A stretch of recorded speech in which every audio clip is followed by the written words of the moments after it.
శాంతి 2/6/2024 యొక్క అవ్యక్త మురళి ఆధారంతో త్యాగము, తపస్య మరియు సేవ యొక్క వైబ్రేషన్స్ని వ్యాపింపచేసే యోగాభ్యాసం చేద్దాం. ఓం శాంతి. నేనొక జ్యోతిర్బిందు ఆత్మను.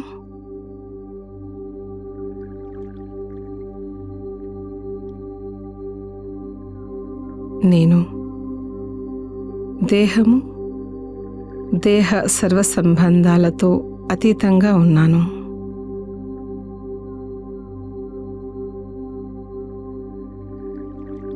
నేను నా ఫరిష్తా రూపాన్ని ఇమర్జ్ చేసుకుంటూ ఈ ప్రపంచం నుంచి డిటాచ్ అవుతున్నాను.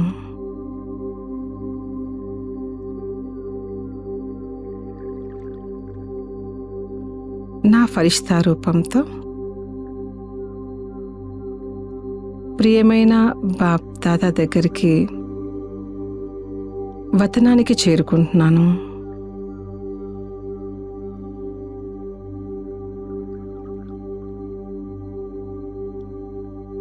బాప్ దాదా ఒక ప్రకాశవంతమైన కమల ఆసనంపై ఆసీనులై ఉన్నారు.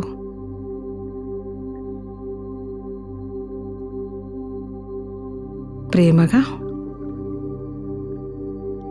నన్ను ఆహ్వానిస్తున్నారు.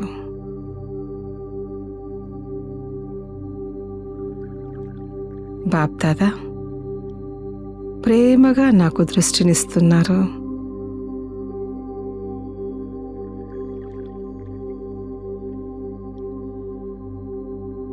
ఇంకా ప్రేమగా నన్ను తమ సమీపంలోకి తీసుకుంటున్నారు.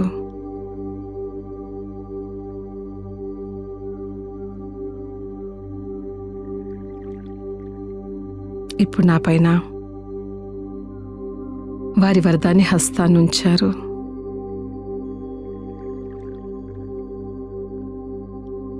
బాప్ దాదా యొక్క వరదాని హస్తం నుంచి వెలువడుతున్న దివ్య ప్రకాశ కిరణాలు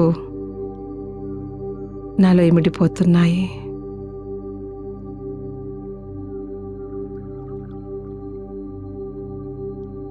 నాలో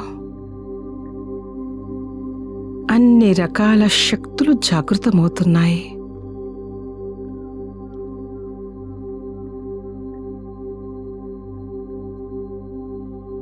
నన్ను బాబా సమర్థవంతంగా చేసి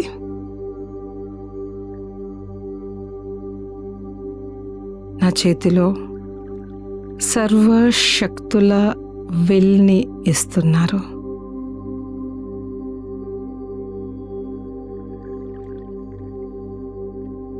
నాలో సర్వశక్తులు సహజంగా అనుభవమవుతున్నాయి. నేను మాస్టర్ సర్వశక్తివాన్ను.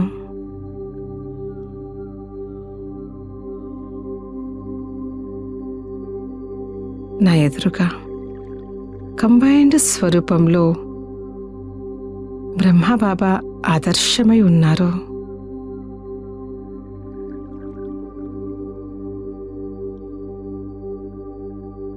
బ్రహ్మ తండ్రి దగ్గర ఉన్న తనువు, మనసు, ధనము, సంబంధాలు అన్నిటినీ కూడా బాబా త్యాగం చేసేశారు.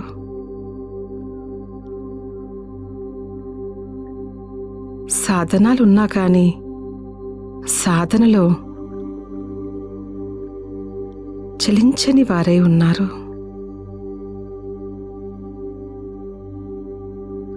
బాబా యొక్క త్యాగపు ఫలం అనేక పిల్లలకి ఇప్పటికీ లభిస్తుంది.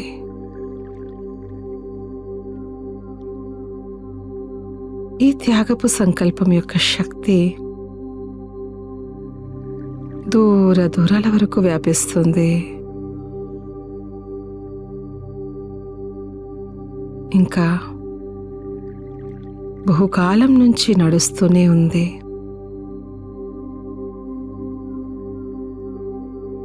నేను మాస్టర్ బ్రహ్మను.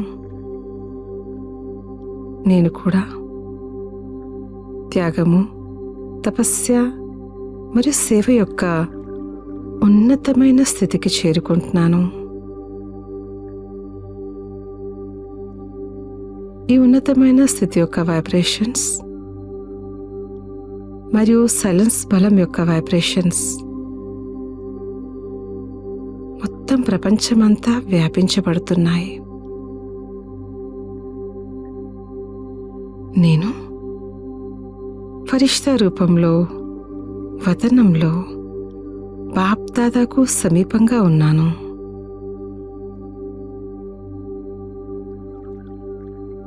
మొత్తం అడ్వాన్స్ పార్టీ ఆత్మలందరూ వతనంలో ప్రత్యక్షమై ఉన్నారు.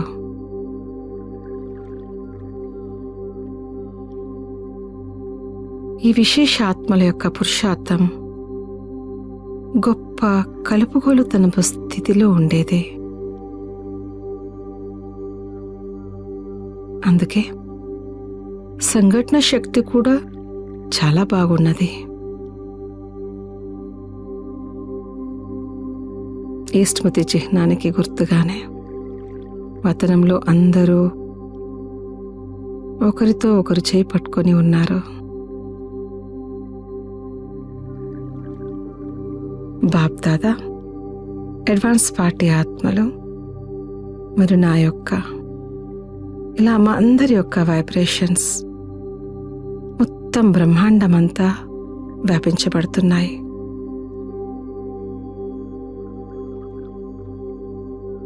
ప్రపంచంలోని సర్వ ఆత్మలు ఈ వైబ్రేషన్స్ యొక్క తరంగాల్ని పొందుతున్నారు. వారి వరకు ఈ వైబ్రేషన్స్ చేరుకుంటున్నాయి.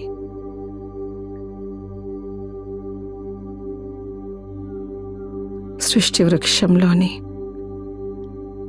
సర్వ శాఖలకు ఈ వైబ్రేషన్స్ చేరుకుంటున్నాయి. నా సర్వ సోదర సోదరీలు అనేక రకాల దుఃఖాలలో చిక్కుకొని ఉన్నారు. వారందరి ప్రతి చాలా దయాభావము ఎమర్జ్ అవుతూ ఉంది. నేను అందరికీ ఇష్టదేవిని. బాప్ దాదాతో పాటు కంబైన్డ్ రూపధారిని. సర్వ ఆత్మల దుఃఖపు పరిస్థితులు పరివర్తన అవుతున్నాయి. బాబా మరియు కొత్త ప్రపంచం యొక్క ప్రత్యక్షత అవుతుంది. అందరి హృదయాల నుంచి వెలువడుతుంది, నా బాబా వచ్చేశారు.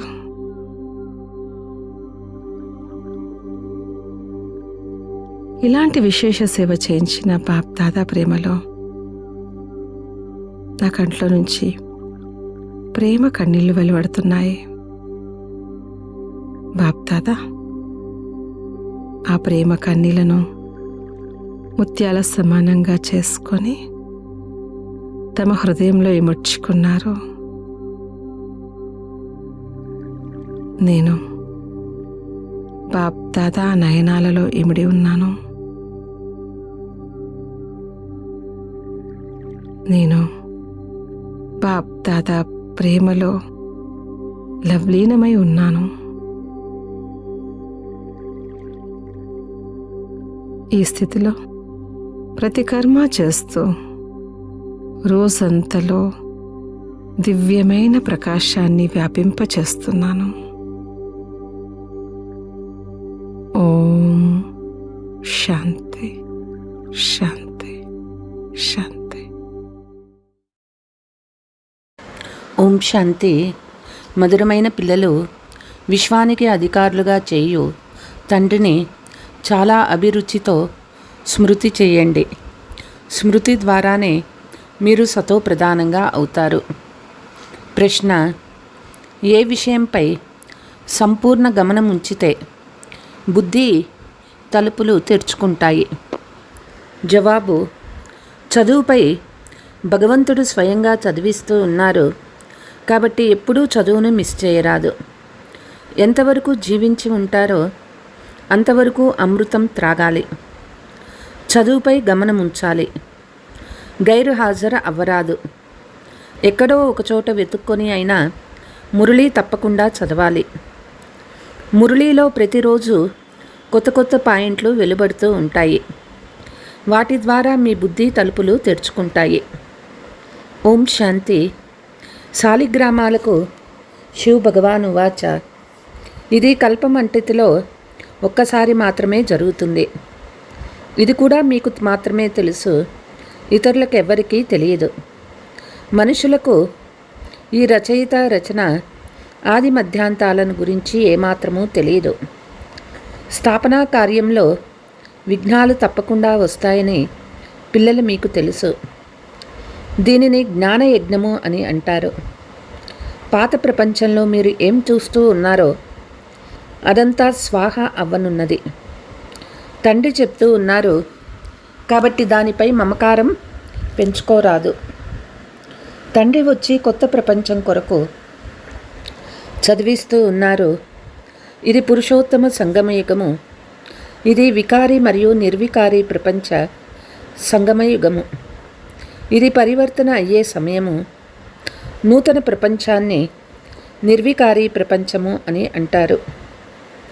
అప్పుడు ఆది సనాతన దేవీ దేవతా ధర్మం మాత్రమే ఉండేది. ఇది పిల్లలకి తెలుసు. పాయింట్స్ బాగా అర్థం చేసుకోవాలి. తండ్రి రాత్రింబవళ్ళు చెప్తూనే ఉంటారు. పిల్లలు మీకు అత్యంత రహస్యయుక్తమైన విషయాలు వినిపిస్తాను. తండ్రి ఎంతవరకు ఉంటారో అంతవరకు చదువు కొనసాగుతూనే ఉంటుంది. తర్వాత చదువు కూడా సమాప్తమైపోతుంది. ఈ విషయాలు మీకు తప్ప మరెవ్వరికీ తెలియదు. మీలో కూడా నెంబర్ వార్గా ఉన్నారు. బాప్ దాదాకు మాత్రమే తెలుసు. ఎంతోమంది కింద పడతారు. ఎంతో కష్టం కలుగుతుంది. అందరూ సదా పవిత్రంగా ఉండగలరని కాదు. పవిత్రంగా ఉండకపోతే శిక్షలు అనుభవించవలసి వస్తుంది. మాలలో పూసలు మాత్రమే గౌరవనీయంగా పాస్ అవుతాయి. ప్రజలు కూడా తయారవుతారు. ఇవన్నీ చాలా అర్థం చేసుకునే విషయాలు. మీరు ఎవరికైనా అర్థం చేయిస్తూ వారు అర్థం చేసుకోలేరు. కొంత సమయం పడుతుంది. అయినా తండ్రి అర్థం చేయించినంతగా మీరు అర్థం చేయించలేరు. ఫలానా వారు వికారాలకు వశమయ్యారు, ఇలా జరిగింది అని రిపోర్ట్ అందుతుంది. ఆ రిపోర్ట్లు నాకు మాత్రమే తెలుసు. పేరు నేను చెప్పను. ఒకవేళ పేర్లు చెప్తే వారితో మాట్లాడేందుకు కూడా ఎవ్వరూ ఇష్టపడరు. అందరూ అసహ్య దృష్టితో చూస్తారు. హృదయం నుండి కిందకు దిగిపోతారు. చేసిన సంపాదనంతా సమాప్తమైపోతుంది.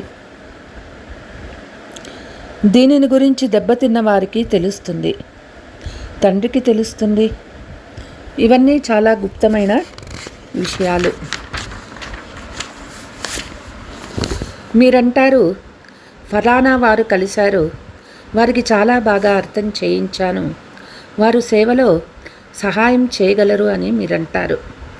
అయితే వారు సన్ముఖంలో వచ్చినప్పుడు కదా సేవలో సహాయం చేసేది.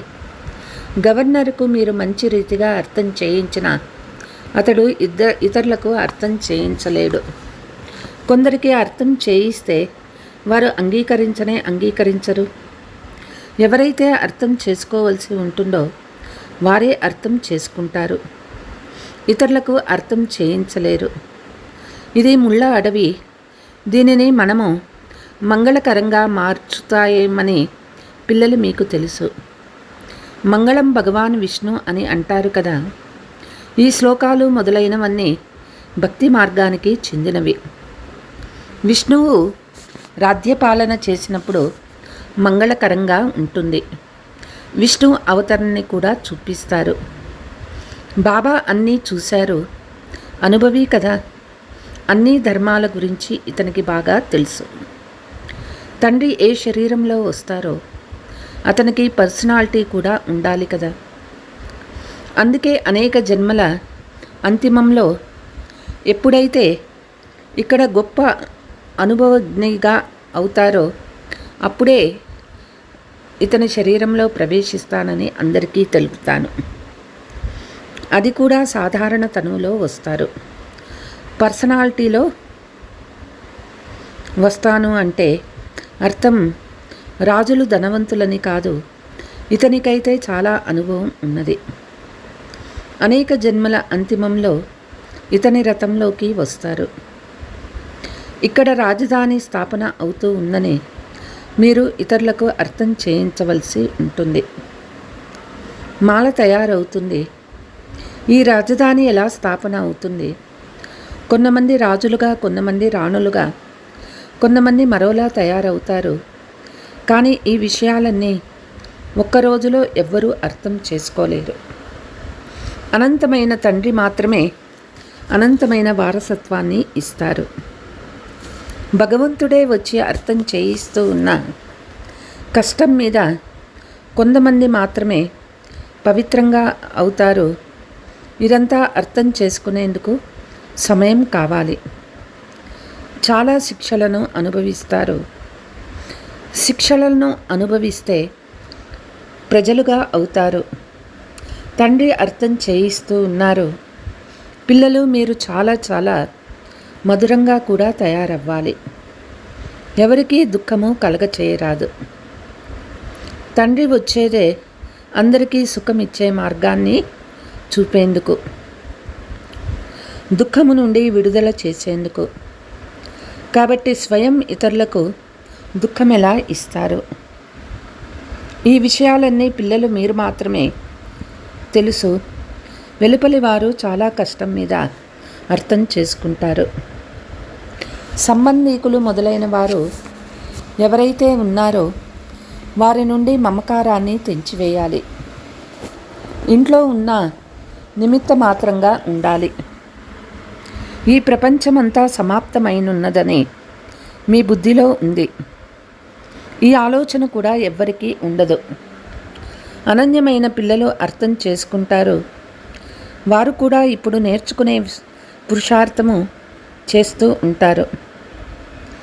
చాలామంది ఫెయిల్ కూడా అవుతారు. మాయ అనే విసుర్రాయి చాలా వేగంగా తిరుగుతూ ఉంటుంది. అది కూడా చాలా శక్తివంతమైనదే. కానీ ఈ విషయాలు ఇతరులకెవ్వరికీ అర్థం చేయించలేరు. అర్థం చేసుకునేందుకు మీ వద్దకు వస్తారు. ఇక్కడ ఏం జరుగుతుందో ఇన్ని రిపోర్ట్లు మొదలైనవి ఎందుకు వస్తాయి? తెలుసుకోవాలని అనుకుంటారు. తెలుసుకున్నవారు మారిపోతూ ఉంటారు. మళ్ళీ కూర్చొని ఒక్కొక్కరికి అర్థం చేయించవలసి వస్తుంది. అర్థం చేసుకున్న తర్వాత ఇది చాలా మంచి సంస్థ అని అంటారు. రాజధాని స్థాపన అయ్యే విషయాలు చాలా గుహ్యమైనవి, రహస్యమైనవి. అనంతమైన తండ్రి పిల్లలకు లభించారు. కాబట్టి పిల్లలు ఎంతో హర్షితంగా ఉండాలి. మనము విశ్వానికి అధికారులుగా, దేవతలుగా అవుతూ ఉన్నాము. మనలో దైవీ గుణాలు కూడా తప్పకుండా ఉండాలి. లక్ష్యము, ఉద్దేశ్యము మీ ముందే నిలబడి ఉంది కదా. మీరు కొత్త ప్రపంచానికి అధిపతులు. ఈ విషయాలన్నీ మీరు మాత్రమే అర్థం చేసుకుంటారు. మనం చదువుకుంటున్నాము. అనంతమైన తండ్రి ఎవరైతే జ్ఞానసాగర్లో వారు మనల్ని అమరపురికి లేక స్వర్గంలోకి తీసుకువెళ్ళేందుకు చదివిస్తూ ఉన్నారు. మనకి ఈ జ్ఞానం లభిస్తుంది. ఎవరైతే కల్పకల్పము రాజ్యం తీసుకున్నారో వారే వస్తారు. కల్పకృతం వలె మనము మన రాజధానిని స్థాపన చేస్తూ ఉన్నాం. నెంబర్ వారుగా ఈ మాల తయారవుతూ ఉన్నది. ఉదాహరణకు పాఠశాలలో కూడా బాగా చదువుకున్న వారికి స్కాలర్షిప్ లభిస్తుంది కదా. అవి హద్దులోని విషయాలు. మీకు అనంతమైన విషయాలు లభిస్తాయి. తండ్రికి సహాయకారులైన వారే ఉన్నత పదవిని పొందుతారు. వాస్తవానికి మీకు మీరే సహాయం చేసుకోవాలి. పవిత్రంగా అవ్వాలి. సతో ప్రధానంగా ఉండేవారు మళ్ళీ తప్పకుండా అలాగే తయారవ్వాలి. తండ్రిని స్మృతి చేయాలి. లేస్తూ కూర్చుంటూ నడుస్తూ తండ్రిని స్మృతి చేయవచ్చు. విశ్వానికి అధికారులుగా తయారు చేసే తండ్రిని చాలా అభిరుచితో ప్రేమతో స్మృతి చేయాలి. కానీ మాయ వదలదు. బాబా, మాకు మాయ కల్పించే వికల్పాలు చాలా వస్తూ ఉన్నాయి అని అనేక విధాలైన రిపోర్ట్లు వ్రాస్తారు. తండ్రి చెప్తూ ఉన్నారు, ఇది యుద్ధ మైదానం కదా, 5 వికారాలపై విజయం పొందాలి. తండ్రిని స్మృతి చేసినందున మనం సతో ప్రధానంగా అవుతామని మీరు కూడా అర్థం చేసుకున్నారు. తండ్రి వచ్చి భక్తి మార్గంలోనే వారెవ్వరికీ తెలియదని అర్థం చేయిస్తున్నారు. ఇది చదువు కదా, మీరు పావనంగా ఎలా అవుతారు? మీరే పావనంగా ఉండేవారు, మళ్ళీ మీరే పావనంగా అవ్వాలి అని తండ్రి చెప్తూ ఉన్నారు. దేవతలు పావనంగా ఉన్నారు కదా, మనం విద్యార్థులమని చదువుకుంటున్నామని పిల్లలకి తెలుసు. భవిష్యత్తులో మళ్ళీ సూర్యవంశరాజ్యంలోకి వస్తాము. దాని కొరకు పురుషార్థం కూడా మంచి రీతిగా చేయాలి. పూర్తి ఆధారమంతా మార్కులపైనే ఉంటుంది. యుద్ధ మైదానంలో ఫెయిల్ అయితే చంద్రవంశంలోకి వెళ్ళిపోతారు. వారు యుద్ధం పేరు విని బాణము విల్లంబులు మొదలైనవి చూపించారు. బాణం విల్లంబులు చూపించేందుకు అక్కడ బాహుబల యుద్ధం ఏమైనా ఉందా? అక్కడ అటువంటి విషయాలే ఉండవు. పూర్వం బాణాలతో యుద్ధం చేసేవారు. ఇప్పటికీ వాటి గుర్తులు ఉన్నాయి. కొంతమంది బాణాలు వేయటంలో చాలా నేర్పరితనం కలిగి ఉంటారు. ఇప్పుడు ఈ జ్ఞానంలో యుద్ధము మొదలైన మాటలేమీ లేవు. శివబాబా ఒక్కరే జ్ఞాన సాగర్లని, వారి ద్వారా మనం ఈ పదవిని పొందుతామని మీకు తెలుసు. తండ్రి చెప్తూ ఉన్నారు, దేహ సహితం దేహ సంబంధాలన్నింటి నుండి మమకారాన్ని తెంచివేయాలి. ఇదంతా పురాతనమైనది. నూతన ప్రపంచం బంగారు యుగము భారతదేశంలో ఉండేది. పేరు ఎంత ప్రసిద్ధిగా ఉండేది. ప్రాచీన యోగాన్ని ఎప్పుడు ఎవరు నేర్పించారో స్వయంగా వారే వచ్చి అర్థం చేయించినంత వరకు ఇది ఎవ్వరికీ తెలియదు. ఇది చాలా కొత్తది. కల్పకల్పము ఏం జరుగుతూ వచ్చిందో అదే మళ్ళీ రిపీట్ అవుతుంది. ఏమాత్రం తేడా ఉండదు. తండ్రి చెప్తూ ఉన్నారు, ఈ అంతిమ జన్మలో పవిత్రంగా ఉన్నందున 21 జన్మలు అపవిత్రంగా అవ్వరు. తండ్రి ఎంతో మంచి రీతిగా అర్థం చేయిస్తారు. అయినా అందరూ ఏకరసంగా చదువుకోరు. రాత్రికి పగలకు ఉన్నంత తేడా ఉంది. చదువుకునేందుకు వస్తారు, కొద్దిగా చదువుకొని అదృశ్యమైపోతారు. ఎవరు బాగా అర్థం చేసుకుంటారో వారు తమ అనుభవాన్ని కూడా వినిపిస్తారు. జ్ఞానంలోకి ఎలా వచ్చామో, పవిత్రత ప్రతిజ్ఞ ఎలా చేశామో మొదలైన అనుభవాలు వినిపిస్తారు. పవిత్రత ప్రతిజ్ఞ చేసి ఒక్కసారి అపవిత్రంగా అయినా సంపాదనంతా సమాప్తమైపోతుంది. ఇది లోపల తింటూ ఉంటుంది. వారు తండ్రిని స్మృతి చేయమని ఎవరికీ చెప్పలేరు. ముఖ్యమైనది వికారాల విషయం గురించి అడుగుతారు. పిల్లలు, మీరు ఈ చదువుని క్రమంగా తప్పకుండా రెగ్యులర్గా చదవాలి.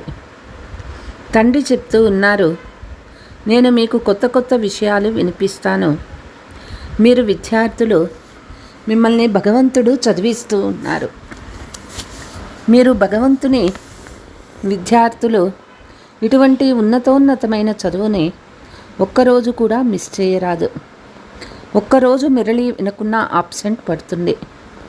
మంచి మంచి మహారథులు కూడా మురళీని మిస్ చేస్తారు. మాకంతా తెలుసని మురళీ చదువుకుంటే ఏమవుతుందని వారు భావిస్తారు.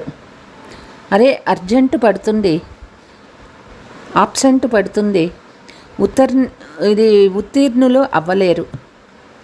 తండ్రి స్వయంగా చెప్తూ ఉన్నారు, ప్రతిరోజు నేను మంచి మంచి పాయింట్స్ చెప్తాను. ఇతరులకు అర్థం చేయించేందుకు సమయం చాలా పనికి వస్తాయి. వినకపోతే కార్యంలో ఎలా ఉపయోగిస్తారు? ఎంతవరకు జీవించి ఉంటారో అంతవరకు అమృతం తాగుతూనే ఉండాలి. శిక్షణ ధారణ చేయాలి. ఎప్పుడూ ఆబ్సెంట్ అవ్వరాదు. ఎక్కడో ఒక చోట వెతికి ఎవరినో ఒకరిని అడిగి మురళి తీసుకొని చదివి తీరాలి. గర్వపడరాదు. అరే స్వయం భగవంతుడైన తండ్రి చదివిస్తూ ఉన్నారు, అందువల్ల ఒక్కరోజు కూడా మిస్ అవ్వరాదు. ఎటువంటి పాయింట్స్ వస్తాయంటే వాటి వల్ల మీ బుద్ధి తలుపులు కానీ ఇంకెవ్వరి బుద్ధి తలుపులు కానీ తెరుచుకుంటాయి. ఆత్మ అంటే ఏమిటి? పరమాత్మ అంటే ఏమిటి? పాత్ర ఎలా నడుస్తుంది? ఇవన్నీ అర్థం చేసుకునేందుకు సమయం కావాలి. చివరిలో కేవలం ఒక్కటి మాత్రమే గుర్తుంటుంది. స్వయాన్ని ఆత్మగా భావించి తండ్రిని స్మృతి చేయాలి. స్మృతి ద్వారానే పవిత్రం అవుతాము. ఇప్పుడు అర్థం చేయించవలసి ఉంటుంది. స్మృతి ద్వారానే మనం పవిత్రం అవుతాము. ఎంత పవిత్రమయ్యావని మీరే అర్థం చేసుకోవచ్చు. అపవిత్రులకు తప్పకుండా బలము తక్కువగానే లభిస్తుంది. ముఖ్యమైన వారే అష్టరత్నాలు. వారు గౌరవప్రదంగా పాస్ అవుతారు. వారు ఏ శిక్షలో అనుభవించరు. ఇవన్నీ చాలా సూక్ష్మమైన విషయాలు. ఇది ఎంతో ఉన్నతమైన చదువు. మనం దేవతలుగా అవ్వగలమని స్వప్నంలో కూడా అనుకోలేదు. తండ్రిని స్మృతి చేయడం ద్వారానే మీరు పదమాపదం భాగ్యశాలులుగా అవుతారు. దీని ముందు ఆ వ్యాపారం మొదలైనవి ఎందుకు పనికిరావు. ఏ వస్తువు పనికిరాదు. అయినా తప్పకుండా చేయవలసి ఉంటుంది. మేము శివబాబాకి ఇస్తున్నామనే ఆలోచన కూడా ఎప్పుడూ రాకూడదు. అరే మీరేమో పదమాపదం పతులుగా అవుతారు. ఇస్తున్నామనే ఆలోచన వస్తే శక్తి తగ్గిపోతుంది. మానవుడు ఈశ్వరార్థము దాన పుణ్యాలు ఈశ్వరుని నుండి తీసుకునేందుకు చేస్తారు. కావున అది ఇచ్చేది కానే కాదు. భగవంతుడు దాత కదా, మరో జన్మలో ఎంతగానో ఇస్తారు. ఇది కూడా డ్రామాలో నిర్ణయించబడి ఉంది. భక్తి మార్గంలో అల్పకాలిక సుఖం ఉంటుంది. మీరు అనంతమైన తండ్రి నుండి అనంతమైన సుఖ వారసత్వం పొందుతారు. అచ్చా, मीठे मीठे सिकीलते बच्चों प्रति मात पिता बाप दादा का याद प्यार और गुड मॉर्निंग. रूहानी बाप की रूहानी बच्चों को नमस्ते. हम रूहानी बच्चों की रूहानी मात पिता बाप दादा याद प्यार गुड मॉर्निंग नमस्ते नमस्ते. ధారణ: జీవించి ఉన్నంత కాలము అమృతం తాగుతూనే ఉండాలి. శిక్షణ ధారణ చేయాలి. భగవంతుడు చదివిస్తూ ఉన్నారు కాబట్టి ఒక్కరోజు కూడా మురళి మిస్ చేయరాదు. పదం సంపాదన జమ చేసుకునేందుకు నిమిత్త మాత్రంగా ఇంట్లో ఉంటూ పని పాట చేసుకుంటూ ఒక్క తండ్రి స్మృతిలోనే ఉండాలి. వరదానము: ప్రసన్నంగా ఉండే ఆత్మీక పర్సనాలిటీ ద్వారా అందరినీ అధికారులుగా చేసే మహిమకు మరియు పూజకు యోగ్యులుగా అవ్వండి. ఎవరైతే అందరి నుండి సంతుష్టత సర్టిఫికేట్ తీసుకుంటారో వారు ప్రసన్నంగా ఉంటారు. అంతేకాక ఈ ప్రసన్నత యొక్క ఆత్మీక పర్సనాలిటీ కారణంగా ప్రసిద్ధి చెందుతారు. అంటే మహిమకు పూజకు యోగ్యులుగా అవుతారు. శుభచింతకులుగా ప్రసన్న చిత్తులుగా ఉండే ఆత్మలు మీ ద్వారా అందరికీ సంతోషం, ఆధారం, ధైర్యము, ఉమంగ ఉత్సాహాలు ప్రాప్తిస్తాయి. ఈ ప్రాప్తి కొంతమందిని అధికారులుగా చేస్తుంది, కొంతమందిని భక్తులుగా చేస్తుంది. స్లోగన్: తండ్రి నుండి వరదానాన్ని ప్రాప్తి చేసుకునేందుకు సహజ సాధనం హృదయపూర్వకమైన స్నేహము. అవ్యక్త ఇషారా: కర్మయోగి అవ్వండి. ఎట్లా కర్మ స్వతహాగా నడుస్తూ ఉందో కర్మేంద్రియాలకు సహజంగా అభ్యాసం అయిపోయింది. అదేవిధంగా బుద్ధికి యోగం అనేది సహజమైన అభ్యాసం అవ్వాలి. కర్మేంద్రియాలు ఆది అనాది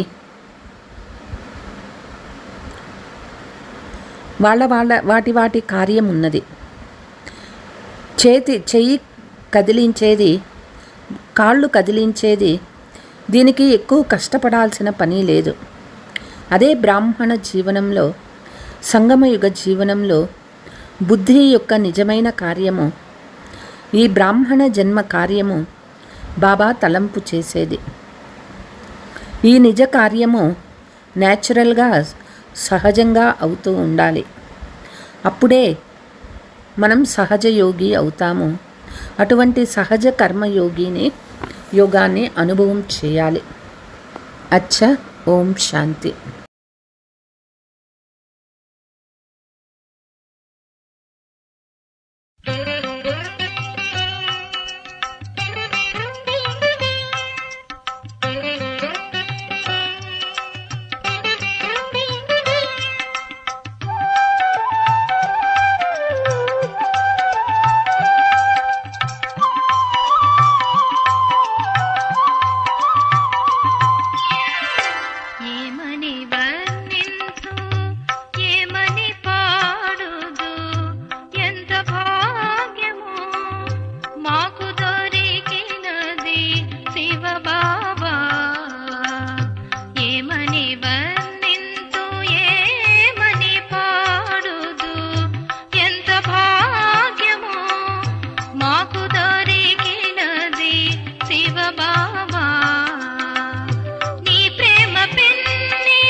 ఈ సత్య జ్ఞాన